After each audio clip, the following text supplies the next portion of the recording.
Hello students, welcome back to your E Vidyalaya the लर्नालय। तो students, पूरे साल की लंबी मेहनत और लंबे इंतजार के बाद फाइनली सीबीएसई ने इशू कर दी है आपकी डेट शीट। ठीक है, तो चलो फटाफट से देखते हैं कि कैसी है डेट शीट, क्या बनाया गया है। ठीक है, बहुत लंबा वेट आपने इसके लिए किया है, तो देखते हैं कि डेट शीट किस तरीके की बनी है, जैसे आप चाहते थे वैसी बनी है नहीं बनी है। थोड़ा सा उसको देखते हैं, थोड़ा सा एनालाइज करते हैं क्या क्या फैक्टर्स इन्वॉल्व हो सकते हैं जो आपकी प्रिपरेशन करने में मदद कर सकते हैं या आपको प्रॉब्लम क्रिएट कर सकते हैं। तो इसको देखते हैं। तो फटाफट से चलते हैं आपकी डेट शीट पर। ठीक है, तो ये है आपकी डेट शीट जो सीबीएसई ने इश्यू करी है, सीबीएसई के अकॉर्डिंग ये है। तो सबसे पहले आपका जो एग्जाम है, फर्स्ट एग्जाम आपका है किसका? संस्कृत का। कितनी तारीख को? 19 फेब को। ठीक है, उसके बाद सेकंड नंबर पे आपका आता है with the gap of only 1 day, 19 के बाद 20 का गैप, सीधा 21 को आपका आ जाता है हिंदी का। तो यहां पर छोटी सी प्रॉब्लम मुझे लग रही है उन बच्चों के लिए जिनके पास संस्कृत और हिंदी दोनों होंगे, क्योंकि हिंदी सुनने में तो इजी है, लेकिन मुझे ऐसा लगता है उसका ग्रामेटिकल पार्ट ना थोड़ा सा बच्चों को प्रॉब्लम क्रिएट कर सकता है। तो थोड़ा सा आई थिंक गैप यहां पर होना चाहिए था। आपको क्या लगता है कमेंट में लिख के बता देना मुझे, सो दैट मुझे भी पता चल जाए कि मैं अकेले तो नहीं जो ये सोच रहा हूं। तो मुझे लगता है कि यहां पर एक गैप जो था ना वो बनता था, कुछ 1-2 फालतू दिनों का गैप बनता था यहां पर।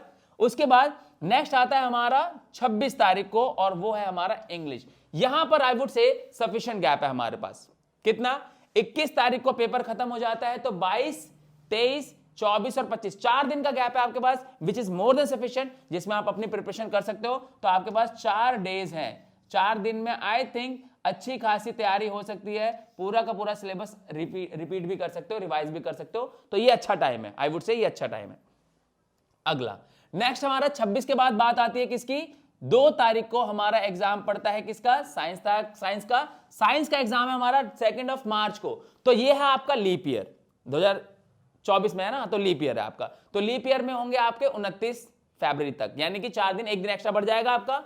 तो यहां पर आपको मिलने वाले हैं कितने? 26 के बाद 27, 28, 29 और 1 मार्च। 4 दिन का गैप आपको यहां पर भी मिल रहा है, यहां से यहां तक आने के लिए। तो 4 दिन का ये गैप भी आई वुड से ठीक है, अच्छा है आपकी प्रिपरेशन के लिए, क्योंकि ज्यादा दिन भी मिल जाते हैं तो प्रॉब्लम हो जाती है हमें। तो 4 दिन में आप अपना पूरा का पूरा सिलेबस चाहो तो रिवाइज कर सकते हो। ठीक है, सफिशिएंट टाइम है यहां पर भी, है ना। नेक्स्ट आता है हमारा 4 मार्च को, और वो हमारा होम साइंस है। Home science I am not sure कितने बच्चों के पास होगा, बहुत कम बच्चों के पास होता है, क्योंकि हिंदी और संस्कृत में है ही हमारे पास। तो होम साइंस ऑप्शन आपको या तो संस्कृत में होता है, या तो आपके पास होम साइंस में होगा, या तो आपके पास आईटी में होगा।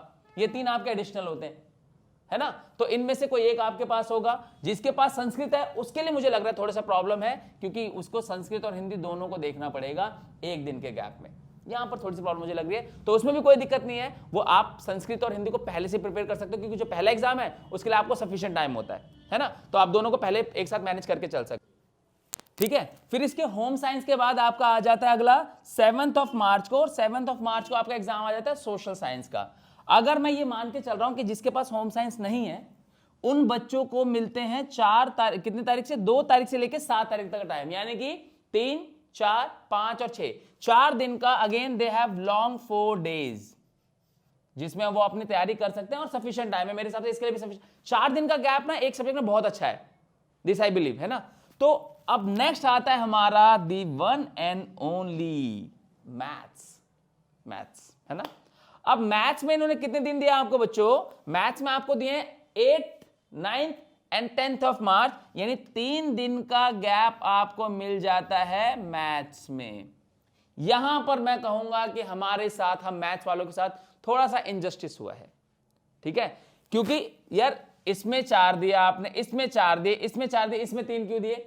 ऑल्दो ये कम नहीं है, मतलब मैं जितना टाइम मिल जाता है उतना कम ही पड़ता है, क्योंकि प्रिपरेशन और ज्यादा अच्छी हो जाती, लेकिन मुझे ऐसा लगता है कि इसमें थोड़ा सा और दिया जा सकता था, क्योंकि बाकी सब में 4-4 दिन का गैप है, 5-5 दिन का गैप है, तो इसमें हो सकता था कोई दिक्कत वाली, बट कोई दिक्कत वाली बात नहीं है। फिर भी हम इसको 3 दिन में कम से कम 10 सैंपल पर तो आराम से कर सकते हैं, which will revise the whole syllabus, है ना। वो आपका पूरा सिलेबस रिवाइज कर देगा। तो आपको 10 पेपर का टारगेट लेके चलना है। कैसे करना है, क्या ब्लूप्रिंट रहेगा, उसकी वीडियो मैं आपको दूंगा, प्रॉपर पैटर्न दूंगा। बस वीडियो को लाइक करना, चैनल को सब्सक्राइब करना और शेयर करो। और जो भी आपको प्रॉब्लम्स लग रही है ना related to this date sheet, comment में लिखो, ठीक है, क्योंकि अगर आपको प्रॉब्लम है तो उसका सॉल्यूशन होगा।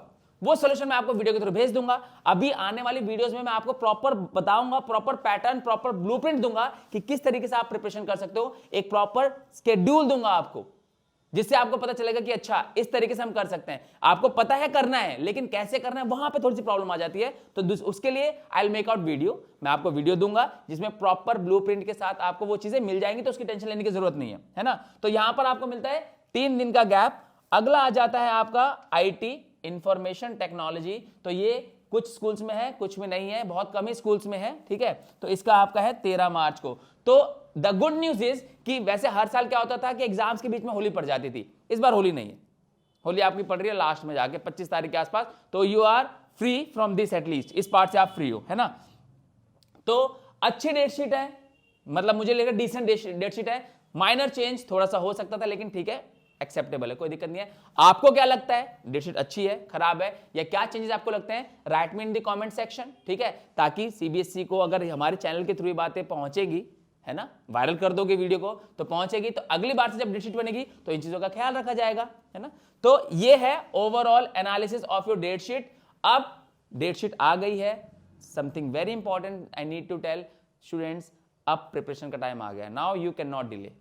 आज अभी राइट फ्रॉम द मोमेंट आपको अपनी तैयारी शुरू करनी पड़ेगी। बात समझ में आ रही है? तो उसका पैटर्न बनाओ, कैसे करना है। मैं तो अपने एंड से आपको वीडियो देता ही रहूंगा, रेगुलर बेस पे दूंगा कि आप अपनी तैयारी को और कैसे एनहांस कर सकते हो और अच्छा प्रोडक्टिव तरीके से कैसे पढ़ाई कर सकते हो, किस तरीके से करते हो, प्रॉपर शेड्यूल दूंगा, टाइम टेबल दूंगा, सब प्रोवाइड करूंगा आपको। Believe me that may help you out to get more than 90% marks easily. हमें आता है, करना है, हमें पता है, लेकिन क्या होता है ना, हमें ट्रैक नहीं पता है, हमें वे नहीं पता होते हैं। तो वो मैं आपको दूंगा, उसकी टेंशन मत लो आप बिल्कुल भी। I will keep on pioneering you guys, मैं पायनियर करूंगा, आपको अच्छे से समझाऊंगा। बस इसको ध्यान में रखना, सामने रहना चाहिए आपके जहां भी रहोगे, ताकि बार बार इस पर नजर पड़ती रहे और अकॉर्डिंगली आप बूस्ट अप होते रहो पढ़ाई करने के लिए, ठीक है। So I think this video contents a good analysis of your date sheet. और अगर कोई प्रॉब्लम है तो write me in the comment section. See you guys in the next video. Till then take care of yourself and keep studying and keep preparing. Bye bye.